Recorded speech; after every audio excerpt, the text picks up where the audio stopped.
ಮೈಸೂರಿನಲ್ಲಿ ಮಾತನಾಡಿರುವಂತಹ ಯತೀಂದ್ರ ಆರ್ಎಸ್ಎಸ್ ವಿಷ ಸರ್ಪ ಅಂತ ಹೇಳಿದ್ದಾರೆ.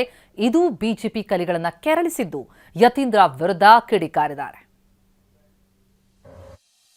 ಈ ಆರ್ಎಸ್ಎಸ್ ಅನ್ನೋದಿದೆಯಲ್ಲ, 1000 ಹೆಡೆಗಳಿರುವಂತಹ ವಿಷ ನಾಗರ, 1000 ತಲೆ ವಿಷ ತುಂಬುದಂತದ್ದು ಕಾಂಗ್ರೆಸ್. ಅಲ್ಲಿ ಕಲಬುರಗಿಯಲ್ಲಿ ಒಬ್ಬ ಅಧಿಕ ಪ್ರಸಂಗಿ, ಮೈಸೂರಲ್ಲಿ ಇನ್ನೊಬ್ಬ ಅಧಿಕ ಪ್ರಸಂಗಿ ನೀವಾಗಬೇಡಿ. ಆರ್ಎಸ್ಎಸ್ ನೋಂದಣಿ ಕದನ ನಡೀತಿದೆ. ಬಿಲ್ ಸಮರ ತಾರಕಕ್ಕೇರುವ ಲಕ್ಷಣ ಕಾಣ್ತಿದೆ. ಇಂಥ ಹೊತ್ತಲ್ಲಿ ವಿಷ ಸರ್ಪದ ಕಾಳಗ ಶುರುವಾಗಿದೆ. ಆರ್ಎಸ್ಎಸ್ 1000 ತಲೆಗಳ ವಿಷ ಸರ್ಪದಂತೆ ಅಂತ ಸಚಿವ ಯತೀಂದ್ರ ಸಿದ್ದರಾಮಯ್ಯ ಹೇಳಿರೋದು ಕಮಲ ಪಡೆಯನ್ನ ಕೆರಳಿಸಿದೆ. ಇದಕ್ಕೆ ನೇರ ಹೊಣೆ ಆರ್ಎಸ್ಎಸ್. ಈ ಆರ್ಎಸ್ಎಸ್ ಅನ್ನೋದಿದೆಯಲ್ಲ, ಇದು 1000 ಹೆಡೆಗಳಿರುವಂತಹ ವಿಷ ನಾಗರ. ಕೇಳಿದ್ರಲ್ಲ, ಮೈಸೂರಿನ ಕಾಂಗ್ರೆಸ್ ಕಚೇರಿಯಲ್ಲಿ ಆಗಸ್ಟ್ 15ರಂದು ಪ್ರತಿಭಟನೆ ನಡೆದಿತ್ತು.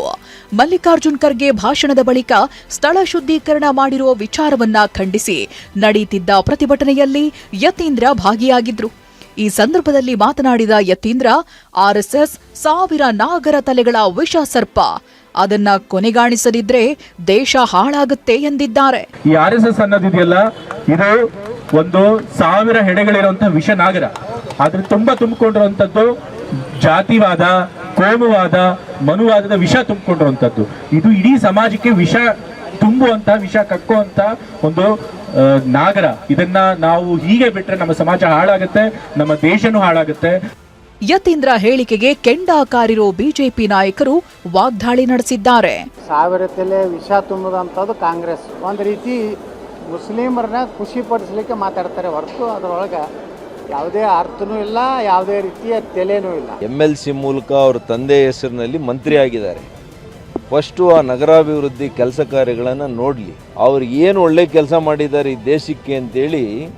100 ವರ್ಷದ ಇತಿಹಾಸ ಇದೆ. ನೀವು 100 ದಿನಾನೂ ಆಗಿಲ್ಲ ಇನ್ನು ಮಂತ್ರಿಯಾಗಿ. ಯಾಕೋ ಇವರು ಕೂಡ ಭಾಳ ಸ್ಪೀಡ್ ಆಗಿದ್ದಾರೆ. ಬಹಳ ಸ್ಪೀಡಾಗಿ ಹೋದ್ರೆ ಆಕ್ಸಿಡೆಂಟ್ ಆಗ್ತದೆ ಮಿಸ್ಟರ್ ಯತೀಂದ್ರ ಸಿದ್ದರಾಮಯ್ಯ ಅಂತ ನಾನು ಹೇಳಲಿಕ್ಕೆ ಬಯಸ್ತೀನಿ. ಈ ಅಧಿಕ ಪ್ರಸಂಗವನ್ನ ಪ್ರಿಯಾಂಕಾ ಖರ್ಗೆ ಮಾಡ್ಕೊಂಡೇ ಬರ್ತಿದ್ದಾರೆ. ಅಲ್ಲಿ ಕಲಬುರಗಿಯಲ್ಲಿ ಒಬ್ಬ ಅಧಿಕ ಪ್ರಸಂಗಿ, ಮೈಸೂರಲ್ಲಿ ಇನ್ನೊಬ್ಬ ಅಧಿಕ ಪ್ರಸಂಗಿ ನೀವಾಗಬೇಡಿ.